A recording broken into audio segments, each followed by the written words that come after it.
All right. You know what time it is. Neil Rano Rat Doc here with a story.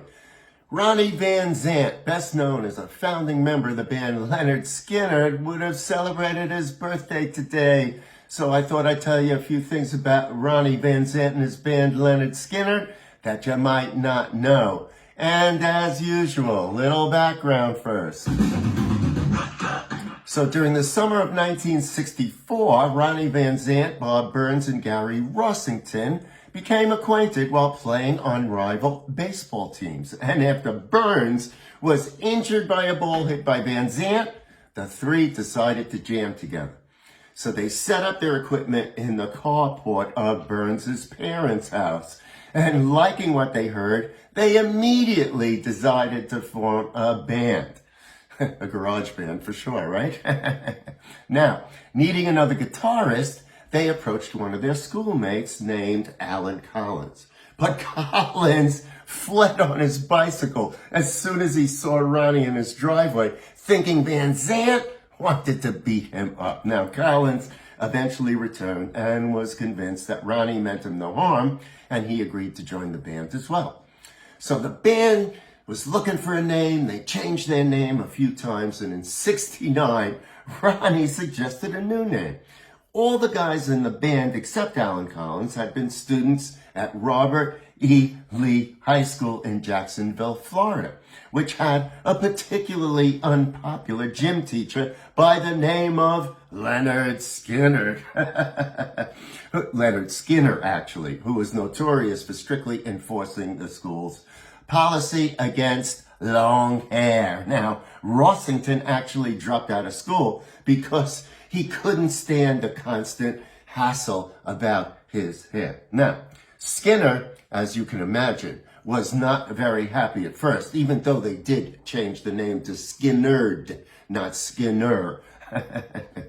But in later years, the band actually became friendly, and Lynyrd Skynyrd, who was a very good sport about it, he even accepted the band's invitation to introduce them at a gig in the Jacksonville Memorial Coliseum. And he was a real estate agent on the side, and he allowed the band to use a photo of his Lynyrd Skynyrd Realty sign for the inside of their third album. Very cool. Thank you, Lynyrd Skynyrd. All right. Now, in 1972, Al Kooper, Blood, Sweat, and Tears, saw the band and got them a major label deal. And in '73, Lynyrd Skynyrd released their debut album, which sold over 1 million copies. Put the band on the rock and roll map with songs like Free Bird, Simple Man, which were both co-written by Ronnie Van Zant. All right, let's fast forward now to 1977. The band was definitely a rowdy bunch of guys, and they'd been thrown off a few different privately chartered aircraft. So their manager, Peter Rudge, didn't have many choices on what to rent, all right? So he was offered an old Convair 240 manufactured in 1947. This is 1977.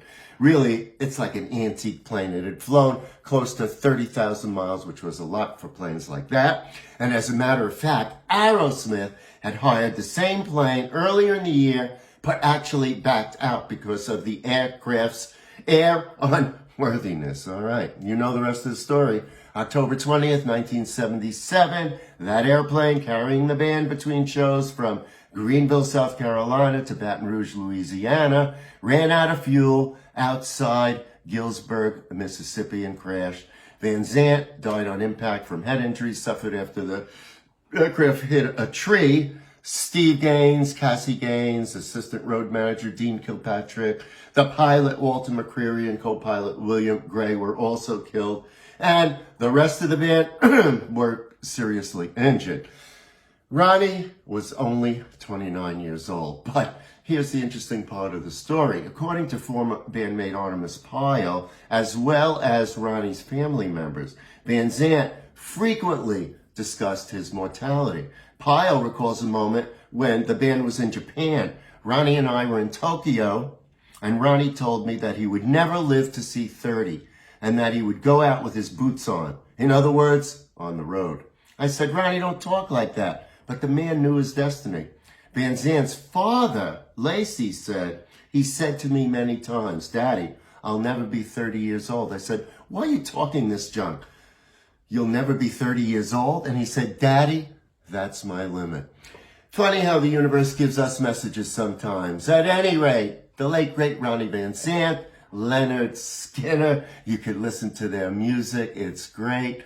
And listen to something besides, Simple Man and Free Bird and some of the more popular songs. Listen to some of the ones that maybe you haven't heard before. All right.